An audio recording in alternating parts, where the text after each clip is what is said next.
ଏଇଠି ସେ ଖାଲି ଖେଳ କର ଖାଲି ଦେଖୁଥା ସେମିତି ବୁଝିଲୁ। ଆଉ କ'ଣ କରିବା? କ'ଣ କରିବୁ ନିଜର ତ ମାନେ ରୋଜଗାର ବନ୍ଦ ହେଇଗଲା ସେ ଖେଳ ଦେଖେ ଖାଲି ସେମିତି ଦେଖୁଥା ତୁ ବୁଝ। ସେମାନେ ତ ତୁ କ'ଣ ଲାଭଟା ପାଇଲୁ କହିଲୁ ସେ ଖେଳ କଥା କହୁ ସବୁବେଳେ। ହଁ କାଲି ଖେଳଟା ହେଲା ଭଲ ହେଲା, ଆଉ ଲାଭ କ'ଣ ପାଇବି? ଲାଭ କିଛି ପାଇଲି ନାହିଁ, ବଟ୍ କାଲି ଖେଳରୁ ଗୋଟେ ଭଲ ଲେସନ୍ ମିଳିଲା ମୋତେ ବେ। ତ କ'ଣ ଲେସନ୍ ମିଳିଲା ଏବେ କହିଲି ମୋତେ ଟିକେ।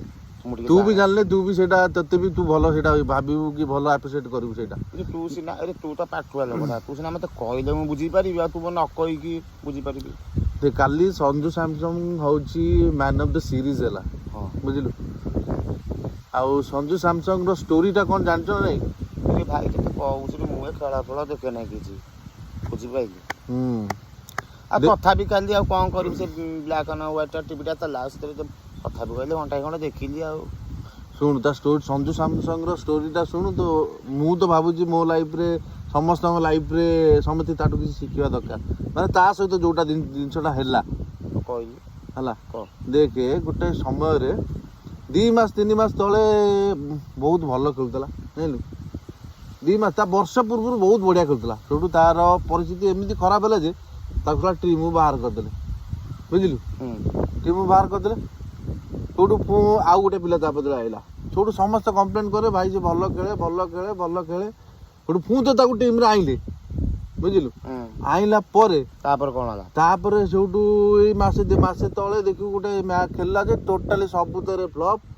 ସେଠୁ ଲୋକ କହିଲେ ଶଳା ଆକୁ ଆମେ ଆଇଲୁ କିନ୍ତୁ ଦେଖିଲା ବେଳକୁ ଇଏ ପୁରା ଫ୍ଲପ୍। ସେଠୁ ଲାଷ୍ଟକୁ ଏତେ କଷ୍ଟରେ ତାକୁ ଆଣିଥିଲେ କିନ୍ତୁ ଶେଷରେ ପୁଣି ଥରେ ସେ କ'ଣ କଲୁ ଏମିତି ଖରାପ ତାର ବେଳା ଖରାପ ପଡ଼ିଲା ଯେ ଶଳା ତାକୁ ପୁଣି ଥରେ ବଦଳେଇକି ଇଶାନ କିଶନକୁ ଖେଳେଇଲେ। ସିଏ ଶଳା ବସିଲା କିନ୍ତୁ ସମୟ ଚକ୍ର ପୁଣି ଏମିତି ବୁଲିଲା।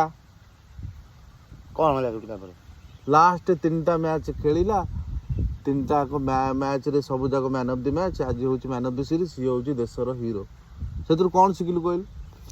ନାଇଁ ହଁ ସତ କଥା କହିଲି ନା, ଆଉ ସେଇଟା ଆମ ଇଣ୍ଡିଆ ପାଇଁ ଗୌରବ। ସେଥିରୁ କ'ଣ କହିଲୁ ମାନେ ଲାଇଫ୍ରେ ସଦାବେଳେ ମାନେ କ'ଣ କହିଲୁ ଉଚ୍ଚା ଢିପ ମାନେ କ'ଣ କହିଲୁ ଅପ୍ ଆଣ୍ଡ ଡାଉନ୍ ସଦାବେଳେ ରହେ। ଯଦି ତୁ ମେହନତ ଠିକ୍ କରିଥିବୁ ତାହେଲେ ତୋତେ ନିଶ୍ଚିତ ଭାବରେ ସଫଳ ମିଳିବ। କାରଣ ଆମର ଏଇଟା ପୁରା ବଡ଼ ଲେସନ୍ ଏଇଟା। ମାନେ କେତେ ଅପ୍ ଆଣ୍ଡ ଡାଉନ୍। ଆଜି ତା ବାପା ବି ମେସେଜ୍ କରିଥିଲା କି ଭାଇ ମୋ ପୁଅର ଅବସ୍ଥା ଖରାପ, ମାନେ ମାନସିକ ପରିସ୍ଥିତି। ଆଉ ମୋର ବି ସେଇ ଭଳିଆ ପରିସ୍ଥିତି। କ'ଣ କରିବା, ଘର ଛାଡ଼ି ହେଉନି ନା ବାପା ମାଆଙ୍କୁ ଛାଡ଼ି ହେଉନି। ତେଣୁକରି ଦେଖିବା ଭାଗ୍ୟରେ ଯାହା ଥବ, କିନ୍ତୁ ଚେଷ୍ଟା କରିବା କେବେ ଛାଡ଼ିବା ନାହିଁ ଆଉ, ବୁଝିଲୁ। ଏଇ ଜିନିଷଟା ଭଲ ଜିନିଷଟା କାଲି ମ୍ୟାଚ୍ରୁ